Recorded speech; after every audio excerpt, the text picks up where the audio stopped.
Joseph here, and I'm here to talk about two albums from my collection, and the two are by Blood, Sweat, and Tears. The first one is Child is Father to the Man, and the second one is the self-titled album.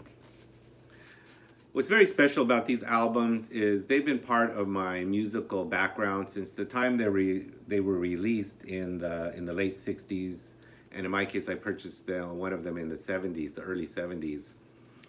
But they've had a profound influence on my life, specifically because they're a horn jazz rock band with horns, and at the time I was an aspiring young musician, taking up trumpet at the young age of about 10 years old. And so it inspired me to continue on my instrument, and perhaps even more important, to explore the music of jazz, and the music that influenced Blood, Sweat, and Tears also influenced my listening experience later. But so we'll go in chronological order as far as the releases. Like I say, first is Child is Father to the Man. It's got a very unique album cover where each member of the band is holding a smaller like doll image of themselves, a very spacey cover. And in the back, it's also very almost psychedelic. This album was released in 1969, and this is what's known as the Al Kooper, keyboardist Al Kooper incarnation of the band. He was the leader of this band, and him and Steve Katz, the guitarist player Steve Katz, came out of the Blues Project, and they wanted to add horns to their musical ideas, and the Blues Project, other members were not so inclined to add horns, so Katz and Kooper left, and eventually they hired on jazz great Randy Brecker, Dick Halligan at that time, who was only playing trombone, and Bobby Colomby was on drums, Jim Fielder, the great bass player. So it was a very talented band full of talented musicians. And this album, they also included here, John Simon was part of this in some of his production and his arrangements. This is a very outstanding album. It almost holds together like a suite. There's an overture that begins the beginning of the album, and it also closes out the album. And even though it's a mixture of originals and covers, it hangs together very well. It's best listened to in one sitting, as the album is originally presented, side one, side two, of course. But I'll just go over some of the songs too. I Love You More Than You Ever Know. It's a slow bluesy song with an amazing vocal by Al Kooper. And one of the outstanding things I always enjoyed about Blood, Sweat, and Tears was the alto sax of Fred Lipsius, who was with the band from this point on to, I believe, the fourth album, when David Clayton Thomas left, and then the band kind of regrouped in a different way. But I Love You More Than You Ever Know is a very bluesy tune, and great vocal by Al Kooper, who once again is great throughout the album. Some people take sides with this album and the second album. Who do you prefer, the Al Kooper-led band or the more commercially popular rendition of the band that included David Clayton Thomas? Next up we have Morning Glory, which is a Tim Buckley song, and in this case it's sung by guitarist Steve Katz. And on every Blood, Sweat, and Tears album that included Katz, he was usually given one or two songs to sing. And this is perhaps one of my favorite. This is probably my favorite from this album. He has one other vocal on this album. But Morning Glory is a beautiful song, of course, written by Tim Buckley. Great a horn arrangement here too. I have to really say the horns really shine in the background, and it's one of my favorite Steve Buckley. Well, it is a Tim Buckley song, but sung by Steve Katz.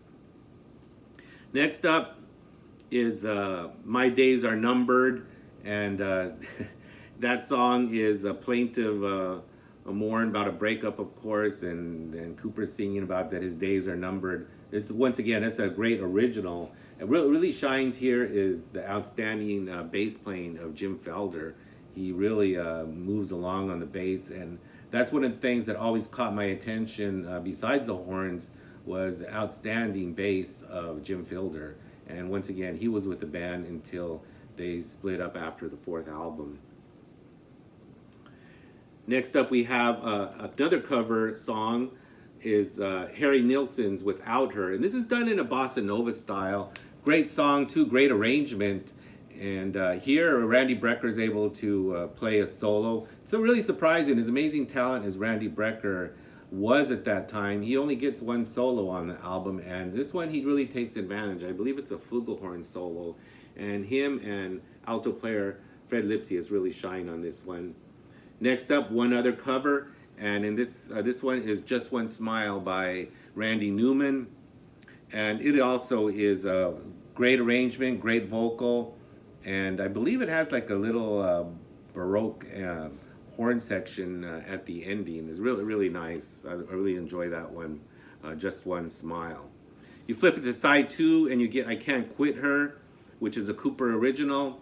This song they would continue playing even in the David Clayton Thomas era. When I heard the band live about the time of their fourth album, they opened their concert with "I Can't Quit Her." It was a really good song.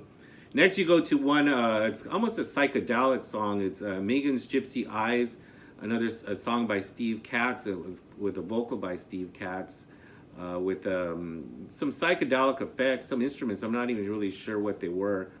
And often on this album, Steve Katz, and I believe even on their second album, they tend to record his guitar solos backwards, and it gives them a very unique sound effect. Some people said that it was because Katz was not that great of a guitarist. I always enjoyed his playing, whether it's backwards or forward.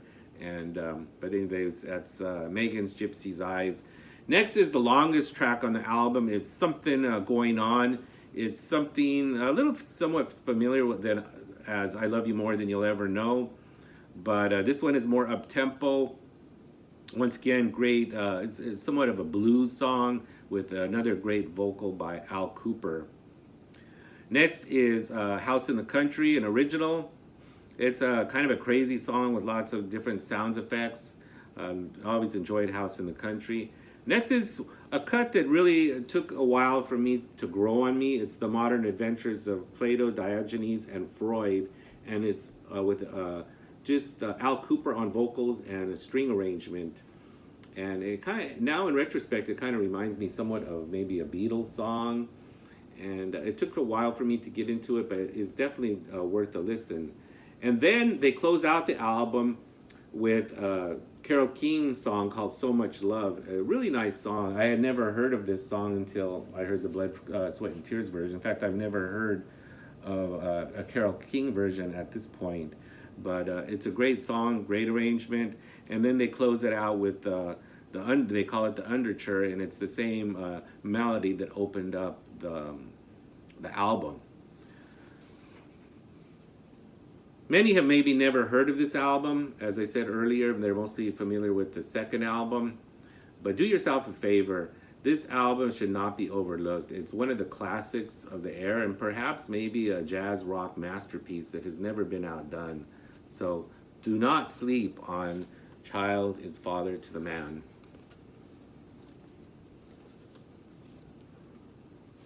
After one tour with the Al Kooper Band, there was some dissension in the band, and Kooper left, and they looked for a new lead singer.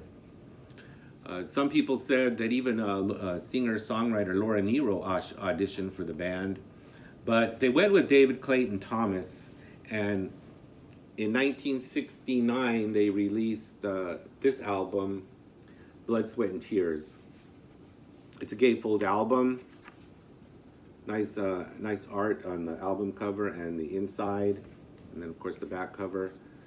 And this is a very common album. You can find this album almost all record stores, sometimes in thrift stores. And it was very popular in its day, and it included quite a few hits. And I'll go over some of the songs. Of course, it opens up with variations on a theme by Eric Satie. This song has become almost like an icon in different ways. You hear it in movies, you hear it all over the place, and it's a very unique classical piece. And I think "Blood, Sweat, and Tears," especially the first movement where it's just flute, it's a beautiful way, and it's got some like wind chimes in the background. It's a very unique and beautiful way to open up the album. Then it goes into Smiling Faces, which I believe was a Traffic song. And what I really always enjoyed about that one is, once again, the arrangement, and then how it goes into a jazz section with an outstanding piano solo uh, by Fred Lipsius, believe it or not. But Fred Lipsius was the alto sax player, but here he does the piano solo, and he gets into a nice swinging groove on it. Next up, we have the Steve Katz song, which is Sometimes in Winter.